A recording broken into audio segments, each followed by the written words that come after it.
You're looking at video of the approaching tsunami in Japan earlier. It's an incredible demonstration of nature's unstoppable power. Few people watching from the shore could hope to survive, but my next guest did exactly that. Joining me now is the host of the Nate Burker Show, who survived the 2004 tsunami in Thailand. His very first phone call that day after the disaster was to CNN, and we have a moment from that conversation now. Desperately need help from the government here. We're without water, we're without food, and many of us are injured. I'm with about a group of 50 tourists as well as many locals, and it's just been utter devastation, bodies everywhere, and just really absolutely horrible devastation. Nate, thank you so much for joining me. It's been over 6 years since that call. I would imagine this morning was a very emotional time for you, bringing back those dreadful memories. It was, Pierce. Thanks very much for having me.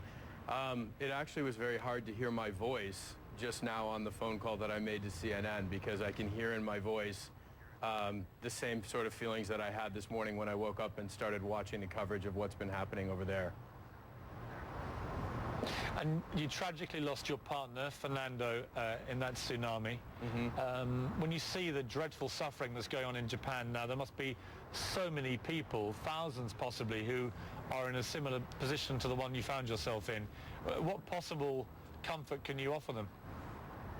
Well, there's several things. I mean, first of all, they need help, obviously, and I'm happy to know and be watching along with everybody else in the country that help is on its way, but people need the most basic of things. I had no clothes, I had no water, I had no food for 2.5 days after the tsunami hit, and it's unbelievably disorienting. You just don't even know when you're in the thick of it, you just don't know what could possibly be happening. My heart goes out to everybody, obviously, so very much, because there's psychological ramifications and emotional ramifications that are going to last for years after experiencing something like this. And we're just starting to figure out the amount of the devastation that's happened, the loss of life. But that is the domino effect that's just going to keep going and going and going for years, actually. Nate, for people who've never been near a tsunami, describe to me the horrifying power of what you experienced that day. This is the best way I can describe it to you. It's as if you've been dropped into a spin cycle of a washing machine. And when the direction of the water changes, because it does, a tsunami goes out to sea, the water all retracts, and then it comes back, and then it goes out again, and then it comes back. So there's a tremendous amount of movement. We were hearing all these things, Piers, about 30-foot waves and all these, the height of the waves. A 5-foot wave can cause just as much havoc. It's the force of the water tearing over a civilization, tearing over a village, tearing over a city. Think about all the things that go into being part of a community.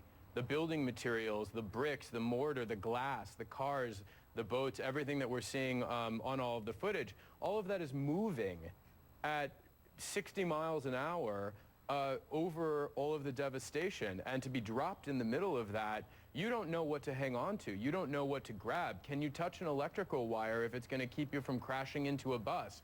Can you grab onto a tree, or is that going to hold, or are you going to be catapulted into the side of a building? So it is absolutely terrifying. The only thing you can do is try and keep your head above water to breathe.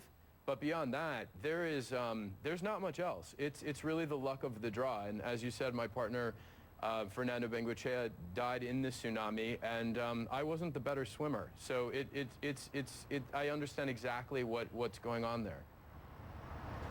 And Nate, I mean, the whole world is watching this with utter horror and desperate to know how they can help in some constructive, tangible way. You've been through one of these before, and it was pretty chaotic for a long time after that Thailand tsunami struck. Given we've experienced this before there, what do you think is the most sensible and immediate thing that should be done to help the people in Japan? I think people should be texting to the Red Cross. I remember when the Red Cross arrived in Sri Lanka, and just seeing them arrive on the scene meant that at least things were going to change for the better. What also, keep the hope that you will find your loved ones that are missing. Stay on the social media, Facebook, Twitter, all of these things. Keep posting the pictures of those who are missing. Don't give up on that hope, because people are disoriented. They've been knocked unconscious.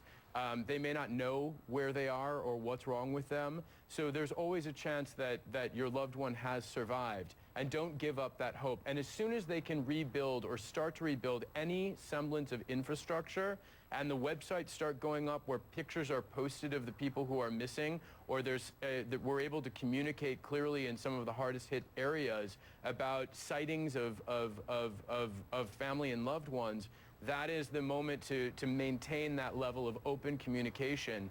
And we all just need to pray, really, at this point. Nate, I can't thank you enough for coming on today. It must be a desperately sad day for you in many ways, and you've given some incredibly helpful advice there. And we will return to the advice that I think Americans and people in the wider world need now to know how they can help the people of Japan. Absolutely. It's a global issue. Thank you. Thank you.